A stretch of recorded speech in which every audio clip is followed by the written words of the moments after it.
करना नहीं है ना मुझे, बस यही रखना है ना।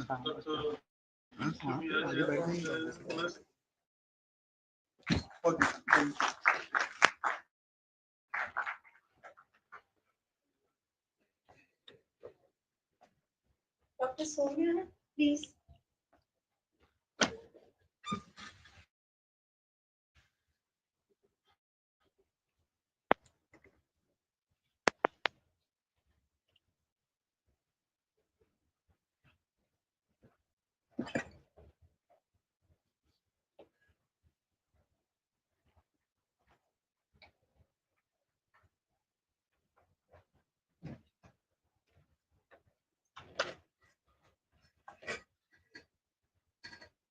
So this is for me a great honor to be presenting this Professor Shankar. And I really like to thank all the organizers of this conference for inviting me and very nice introduction for my talk. So I met Shankar, Dr. Shankar, Professor Shankar in 2003 and I just got back to India and started my lab at the National Brain Research Center. The NBRC itself was very new, and I had an absolutely bare bones lab. I had nothing when I started with. I remember the amount of encouragement that he had given me at that time, and he told me that the Human's Brain Bank is always available for whatever research I was particularly interested in. I was particularly thanking Professor Shankar. I would also like to give a huge round of applause and thanks to all my collaborators, without which this work would never have been possible. Professor Shankar and Professor Anita Mahadevan have been really important for my career and my work. I've also received issue from Professor Dixit at the Guru Tegh Bahadur Hospital, Professor Adotra from PGI Chandigarh, Professor Brigadier Praveen Kumar is known from the Army Base Hospital in Delhi, and Professors Roy Gupta and Professor Lalwani from AIMS New Delhi, whom I am still collaborating with. So today the topic of my talk is wiring the human auditory cortex, structural changes during the sensitive period. And people in my lab who contributed to this, my technical officer, Arvind Singh Puri, my students, Anjali Utkarsha and Alo, and a number of other also technical staff, of whom Mr. O.P. Sharma has been particularly, I want to remember him because he did all the running around for all the paperwork that was required for us to get permission to get ready to shoot that in-person. Funding for this work came from NBRC core funds and from grants from TBT and ICMR. So why study the auditory system? Why look at it during development? Hearing loss is the fourth highest cause of disability globally, and in India alone, the prevalence is 6.3%. And this is old data, so the number must have increased. So there are about 63 million people with hearing disorder. This is only predicted to increase. WHO said in 2018 that this would rise to about 900 million by 2050 worldwide. And while cochlear implants, which are the one of the main interventions, are generally provided very early in development, about 18 months, can improve speech and language acquisition. It is known that not all children are equally benefited by these. So it is important for a more detailed look at the auditory system to understand better what happens to it during development. So a quick walk through the auditory system. Sound waves are converted into electrical signals in the cochlea, and then they make their way up to different parts of the brainstem. Ultimately, this information is sent to the thalamus. The thalamus and the particular part of the thalamus that this information reaches is what is called the medial geniculate nucleus of the thalamus. Axons from here go to the auditory cortex, and therefore these are thalamocortical fibers. Where exactly is the auditory cortex located? The auditory cortex is tucked away inside this sulcus here. It's a very deep sulcus, which is called the lateral sulcus. So if we remove all other parts of the brain except the temporal lobe, and we look at it top down, then this large gyrus here, which is called the Hessian's gyrus, is where the auditory cortex is located. There are different parts to the auditory cortex. There's a primary auditory cortex, which is called PC in the schematics. So it's located about here. And this is important for perceiving pure tones. Other areas which are surrounding this area, that is, for example, PA, PP, PP, etc., these are called association auditory areas, and they process more complex aspects of the sound, like, for example, music or speech.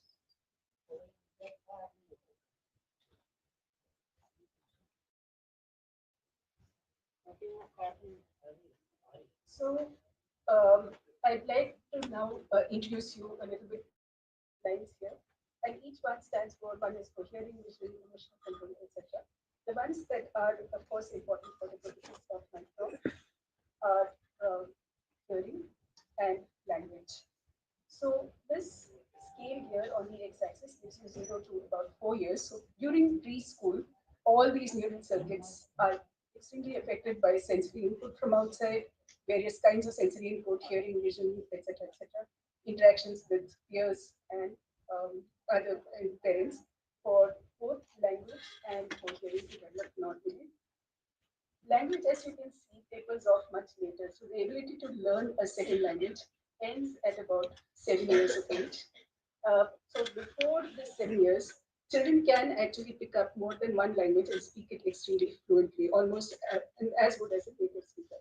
But beyond the 7 years, it's not that kids cannot learn, but it becomes more difficult. Now, during this time, as I said, neural circuits are being refined, and neural circuits. This is an example of what this is a schematic showing an axon, which will make contact onto neurons on the other side. So this is presynaptic, and then you have a postsynaptic neuron, which would be sitting here on the other side. What happens initially during this period of during development is that these connections grow extra branches. Large number of branches are grown, and the child is exposed to different kinds of sensory input. Now, over time, what happens as they become more and more specialized and they start producing language properly and doing all of this, the number of branches is pruned so that only very selective inputs are going. And you have going from a very non-selective kind of connection, these are little points here, which are synapses.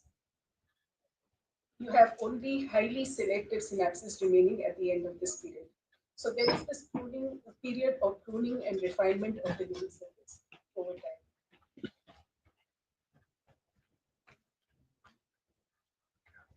Now, I already told you that the sensitive period is about 1 to 4 years, and by 7 years, the ability to pick up a second language easily tapers off.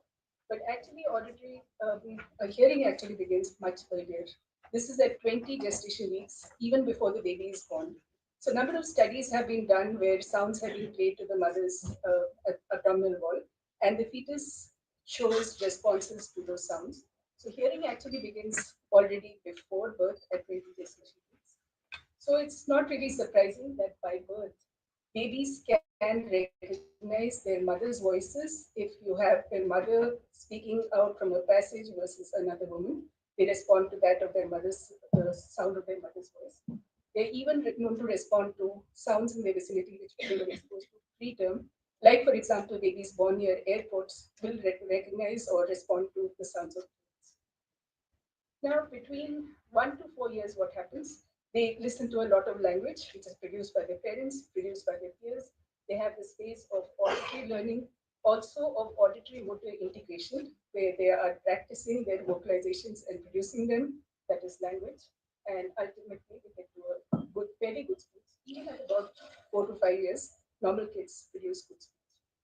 So it is extremely surprising that earlier studies had shown that even though kids can start learning at or hearing at 20 gestation weeks, hear and produce good vocalizations by 5 years under normal circumstances, the overall wiring of the auditory cortex is extremely delayed. So connections, like for example, going from in the schematic, this is the thalamus. you can follow this particular axon which goes here. These are thalamocortical connections bringing auditory input to the auditory cortex, and connections within the auditory cortex are not really present until much later in development. That is surprisingly about 12 to 14 years after birth. And this was based on earlier anatomical studies. Now, this was seemed very strange, and so we decided to go in to re-examine this by looking at post-mortem brain tissue across different time points. Uh, and here is a section of the human auditory cortex at 25 gestation weeks. We stain these sections um, neurofilament um, for neurofilaments, and this is an antibody which is called SMI31. Here, what you can see, this is the outermost layer of the auditory cortex. This is layer 1, and this is layer 2 and 3. And you can actually see axons. These are these thin lines. I hope you can see them. There are arrows here to point how they grow into upper layers. And you can also see a dense plexus of fibers in layer 1. So clearly, these connections in the auditory cortex are actually established as early as 25 gestation weeks, that is, before babies are even born. Now, by 9 months postnatally, that is by about the first year after birth, we already see a very, very dense plexus of fibers going throughout the cortical wall. So you can see these axons here making a very dense network or plexus throughout. And this is actually similar to what is present in adults.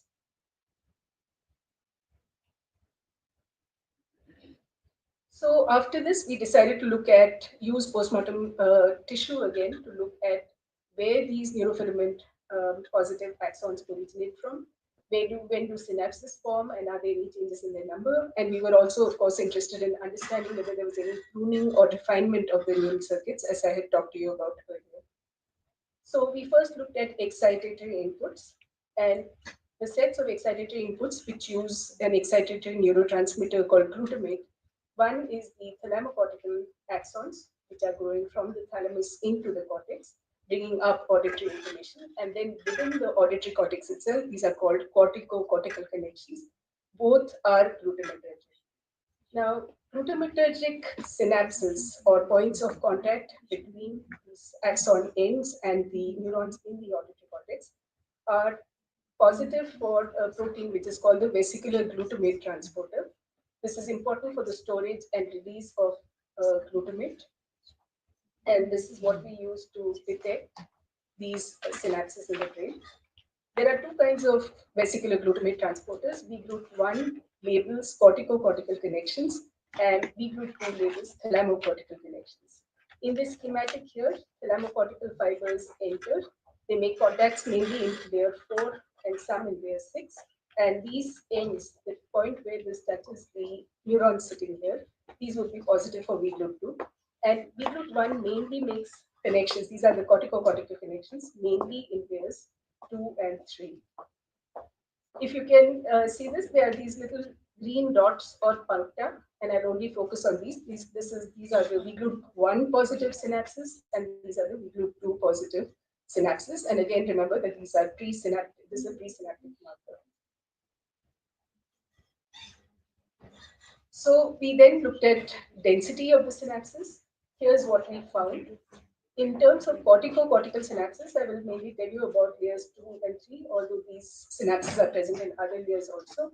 We found that there was a significant increase in the number of VGLUT1 positive synapses between the early period of development, that is prenatal, early postnatal, and then there was a huge increase in childhood, after which there was a huge decrease, a significant decrease between childhood and teenage. And then there was not much change thereafter. So clearly, cortico-cortical connections are being pruned or refined during this period. Again, thalamocortical connections, they do, and this is mainly in layer 4, they undergo an initial increase and followed by a decrease. This increase, though, occurs at teenage. It doesn't occur in childhood, but increase at teenage, and then after that, there's a significant decrease until adulthood. So each set of connections follows a slightly different trajectory. And to summarize whatever I've shown you, Corticocortical synapses, there's an increase between infancy and childhood, and then there is a decrease between childhood and teenage. Now, this finding of B group 1 can be very well correlated with earlier studies showing that the age for which have been work where people have been working on the age for acquiring a second language. So here what you can see is that there is a sensitive period for language acquisition. This is at birth, 3 to 7 years, and then after that, that ability to acquire a second language decreases. This goes along very well with what we have found in terms of synapses, of corticocortical synapses anyway, from childhood to teenage. We've also found that for VGLUT2, as I told you, that this decrease occurs between teenage and adulthood. So pruning occurs, or refinement occurs of these synapses between teenage and adulthood. It turns out that there are certain long latency auditory evoked potentials or waves in the brain, in the auditory system, which continue to mature gradually into adolescence. And these waves are actually important for improvement in the perception of speech in a noisy environment. And this is what probably this pruning here would correlate best with. After looking at excitatory connections, we went on to looking at inhibitory neural circuits in the developing auditory cortex, and these are as important or perhaps even more so than excitatory connections.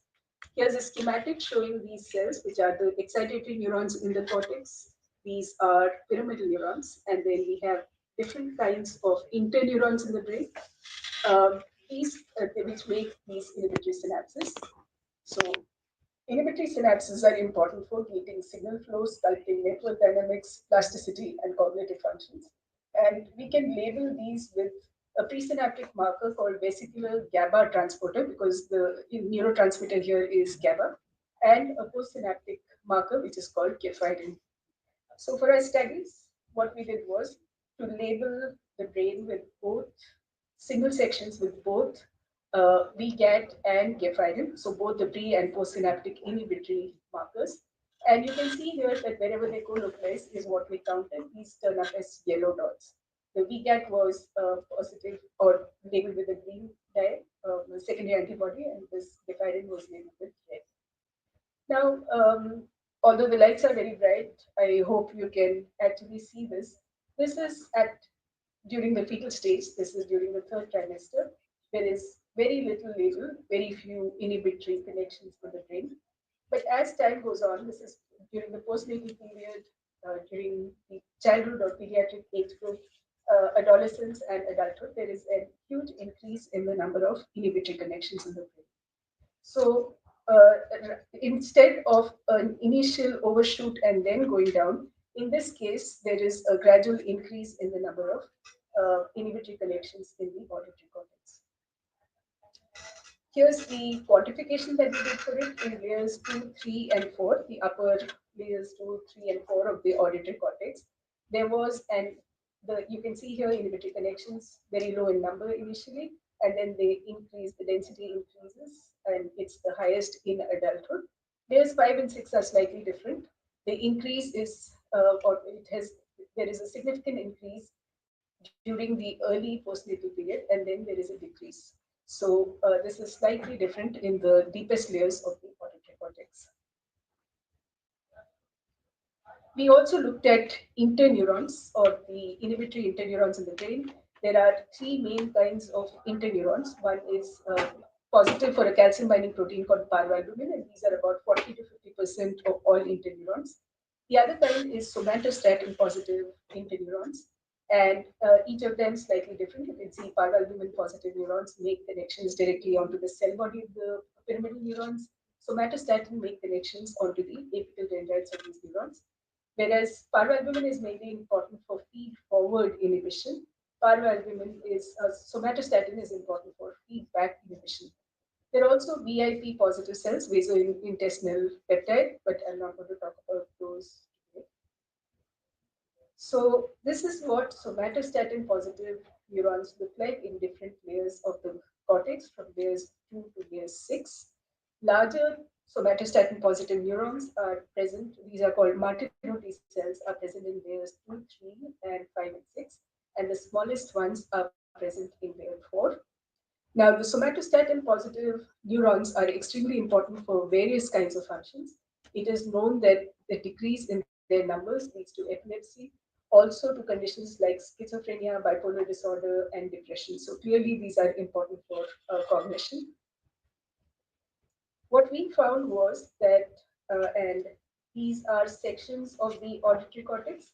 This is during the fetal period, and on the other side is adulthood. So we actually plotted where these somatostatin positive neurons were present. Each of these pink dots represents one of these neurons. And you can see here that there was a very small number during the fetal period, increased till, till childhood, and further increased, in fact, till adolescence. And then there was a decrease in their number. Also, what we can follow is that they were initially restricted to deeper layers of the auditory cortex, and they gradually migrated into higher layers. And this is just the quantification for the same. So, number of or density of these cells, number increased from during the fetal period to adolescence, highest level, and then after that there was a decrease. In addition, what we have done is we decided to look for pruning and whether there was any change in connections. So here what we have done is 3D reconstructions of individual somatostatin positive neurons. What we found was that they had many more branches early in development during the fetal period, early postnatal period, and pediatric or childhood cases. And then after that, the number of projections that they make. And these projections are little dendrites where they will receive projections from axons going in here. These decreased in number. So we looked at not only things like neurite length, the length of those dendrites, but also the number of nodes or branch points, and both decreased significantly by the time adulthood was reached. So there was definitely pruning of these branches during development. Now we've also looked at parvalbumin positive neurons, and parvalbumin positive neurons are really important for a really important category of interneurons in the brain. These are fast spiking GABAergic neurons. They provide powerful feedback inhibition for rate and timing of action potentials. They're also important for the generation of gamma oscillations in the brain. And these gamma oscillations are important for memory formation and sensory processing. So, earlier studies on rodents have shown that when these parvalbumin positive neurons mature and the circuits also mature, then this leads to the closure of the sensitive period for hearing and for hearing. Anyway, so what we did was we looked at, we did staining for parvalbumin in the brain. Here you can see that this is mainly located in the middle part of the cortex, which is this band here that is layer 4. But of course, they are also present in other layers to some extent. 3D reconstruction of these, we are still doing the counts, but 3D reconstructions of these clearly shows that during the fetal period, they, these parvalbumin positive neurons have very few dendrites. You can appreciate that the number increases during the early postnatal period, these little branches here, and then after that, there is a significant decrease in the number of branches that these have by adulthood. So again, clearly there is a period of pruning during development to give rise to very restricted, specialized, and refined circuits in terms of inhibitory connections as well. So this is just the all the analysis that we did. We looked at number of neurites, number of nodes, and ends, neurite length, soma size, and the only one that I will really focus on is this graph here for the primary auditory cortex. Here you can see the number of branches is very low during the fetal period, increases during the early postnatal or postnatal period, and then decreases thereafter. So just to summarize whatever I've told you about inhibitory connections, both in layers 2 and 4, there is a significant increase in the density of inhibitory synapses between the third trimester and adulthood. In layers 5 and 6, there's a significant increase in the density of inhibitory synapses between the third trimester and fourth postnatal period, followed by a decrease in this measure until adulthood. Both somatostatin and parvalbumin positive interneurons undergo pruning and become less complex over the course of development. We've also seen changes like this in terms of inhibitory connections and and excitatory synapses as well. And whereas the number of dendritic branches of these somatostatin and parvalbumin positive interneurons are pruned during the sensitive period, the number of inhibitory synapses on the remaining branches must increase because overall we've seen that there is an increase in inhibitory connections. And this is just to show you what actually happens in sort of a one slide uh, summary from birth to adulthood. These are all the kinds of changes that are happening, and clearly, what you can see is that these mainly happen during the early part of development. You can see that both major sets of interneurons are pruned. So, parvalbumin interneuron complexity, somatostatin interneuron complexity goes down over time. Excitatory synapses, inhibitory synapses. Also, this should be actually higher, but anyway, there is a slight decrease here between teenage and adulthood. And excitatory connections definitely increase and then decrease. So at this, I'd like to thank you for your attention, and I'll stop there.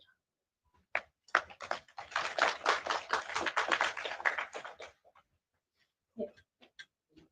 The synaptic growth in the Yes. early years, is this independent of language? And is it independent of the number of languages? Do we see the same growth irrespective of whether they This unfortunately is a problem because I don't know about what kind of languages they would have learned or other. So it would have been really nice to study or understand how many languages they have been exposed to or whether there are any changes. But just getting a certain subset of these trains was difficult to say the least, and especially during childhood, it's very, very difficult to get this kind of tissue. So we have not actually gone back to look at how many languages they learn, but I know it is known that people who learn more than one language, they have many more synapses than do others. But how much is happening across this population that we have looked at mainly for, I'm sorry, I can't tell you that. Yes. In continuation of that question. Yeah. Wonderful talk and congratulations. So, in continuation of that question, there are children who learn multiple languages, as you said, and there are adults who also learn languages as they grow up. So, how were the development of brains or the neurons happen in those conditions? So, do we have any samples? I really don't have samples or background history about languages of these people or how many they've learned. Mainly, they would be probably maximum one or two languages because the biggest population comes from the north, and in the south, probably more than two or three languages, perhaps. But I cannot be sure. I'm not gone back and checked. But what I did want to tell you was that it seems as if after 7 years, nobody can learn anymore, which is not true. 7 years is the time when the ability to pick up a second language without the accent that comes along with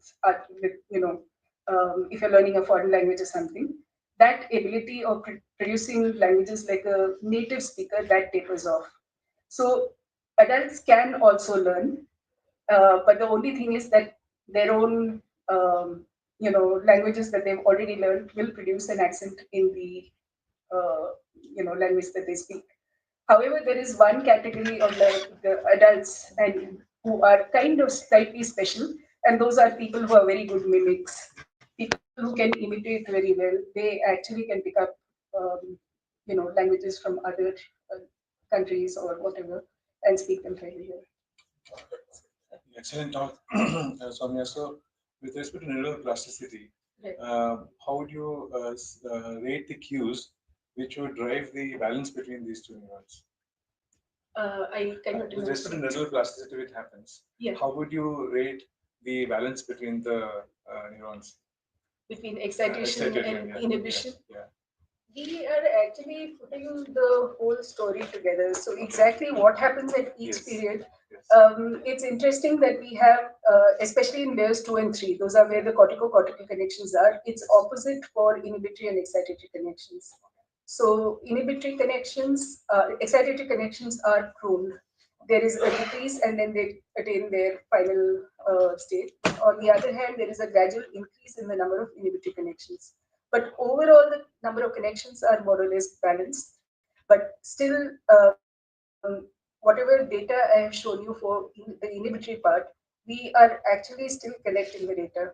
So until I reach the end of my study, I cannot 100% tell you exactly what. Just a curious follow-up question would be: do you see any kind of neuronal homeostasis happening as a balance? I think there would be. I think there would be, but as I said, one part of my study is not complete, so I have to finish that. Yes. I think in the interest of time, I can't resist this. Traditionally, we don't allow questions for oration, but I think Dr. Soumya, your talk was so exciting that everybody is wanting to ask, so I would allow that.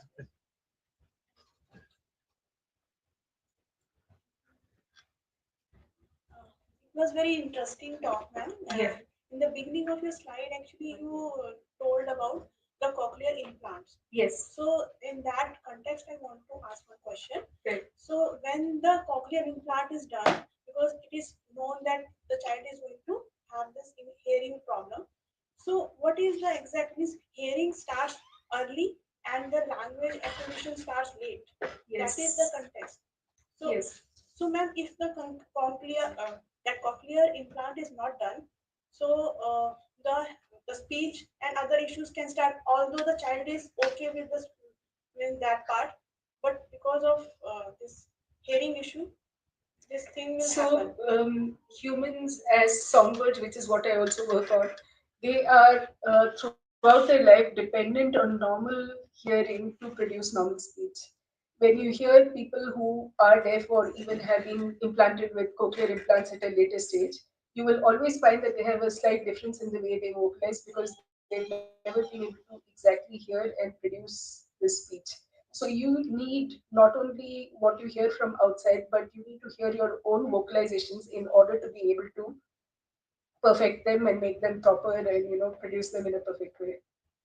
So if the later the cochlear implant is done, the later it will be when the kids can hear sounds from the environment, and therefore the fewer the corrections that they can make. Okay, it means hearing is much more important than the language or other learning skills. I'm not saying that. I think that both are equally important.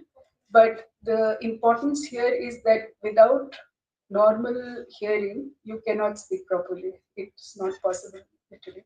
And even people who go deaf at a later stage, they gradually, their quality of speech that starts deteriorating over time. Of course, the one interesting thing is that what I'm not going to talk about, it's not my work anyway, is that even during fetal development, babies listen to various kinds of languages and whatever from their surroundings. So there were some very interesting studies done where just after babies were born, people recorded how they were crying. Like these are newborns. They can anyway recognize their mother's voices and that kind of thing. But newborn babies produce different cries and apparently there are different accents to the cries. So, for example, babies born in Germany sound slightly different from babies born in France. So this is because of the sounds that they're hearing while even before they are born. Thank you, Dr. Soumya. Okay. I don't know if it was by design, but Yeah, we got a word in here. Thank you very much for that fantastic oration. I'm sure. Thank you, Dr. Soumya, for this interesting lecture. So, to facilitate Dr. Soumya, I would like to invite Dr. Nandini Kumar ma'am.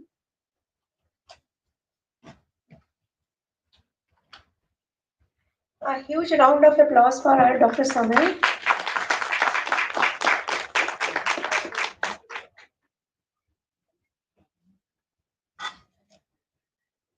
Dr. Anita Mahadevan, please.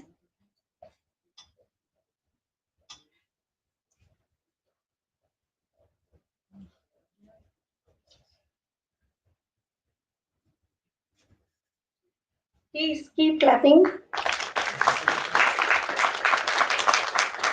Thank you.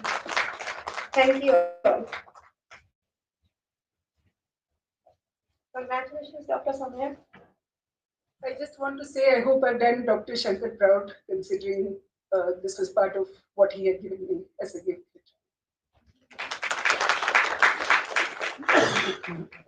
So in this series of keynote sessions, we have our next speaker, Dr. Umesh Behnot from USA. He would be joining online. So, and I would request Dr. Anita Mahadevan to to give a brief introduction of our speaker. It's a pleasure to introduce Dr. Umesh Bano. He is a fellow pathologist. I will keep the introduction brief though to give them more time to talk. We met just a couple of BBIF and ISBER meetings back, and we have become very good friends. So it would be really a pleasure to see him online, although I think we are all angry that he didn't come here today. His research interest and expertise lies in tissue-based experimentation, applying state-of-art technologies such as laser capture microdissection, tissue microarrays for translational research. He is, of course, you could say a son of the soil because he did his MBBS from Kolhapur, India, and MD pathology too. He went to Germany to do his PhD, and he's now the scientific head of the Precision Pathology Biobanking Center at MSKCC's Research Histology Lab. Several contributions to literature, including the prestigious Nature and Modern Pathology. I think I would like to invite him to give his talk today. He's on.